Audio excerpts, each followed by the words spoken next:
중국 매출 1위 부동산 업체가 채무 불이행에 빠지면서 중국 베이징에서도 아파트를 환불하라며 천막 농성이 벌어지는 등 부동산발 위기감이 커지고 있습니다. 베이징 풍저우구 아파트 건설 현장 앞엔 환불을 요구하는 수분양자들이 100일 가까이 천막 농성을 이어가고 있고 순창성 등 다른 지역에서도 비구이 위안 사무실 항의 방문이 이어지고 있습니다. 중국 최대 민간 부동산 개발업체인 비구이 위안이 회사채 상환의 불확실성이 크다고 밝히면서 파산 위기설의 집단 행동에 나선 겁니다.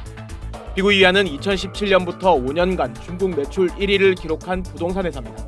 중국에서 전국적으로 공사 중단 문제가 불거질 때도 비구이 위안만큼은 지난 한 해 주택 70만 채를 정상적으로 공급하며 버팀목 역할을 해왔습니다.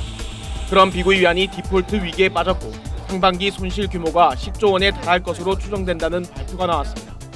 연쇄적으로 위안양, 완다, 루무 등 다른 부동산 업체들도 디폴트 위기에 놓였거나 자금난을 겪는다는 소문까지 퍼지며 도미노 디폴트 우려가 커지고 있습니다.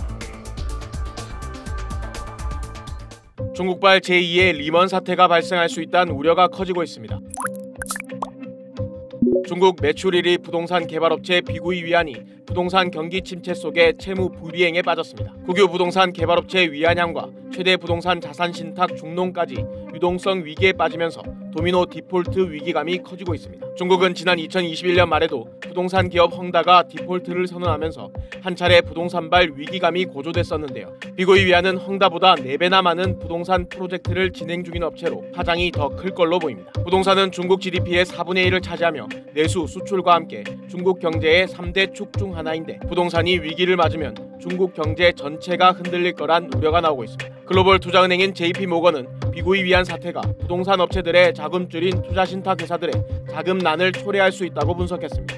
한때 25%를 넘었던 중국 수출 의존도가 19.5%로 조금 떨어지긴 했지만 여전히 중국은 우리나라 수출 비중 1위 국가죠. 하반기 수출 개선으로 경기 회복을 기대하는 우리 경제엔 큰 악재로 작용할 걸로 보입니다. 뉴스의 지식을 담다 스프, 저 주시은이 자신 있게 권해드립니다.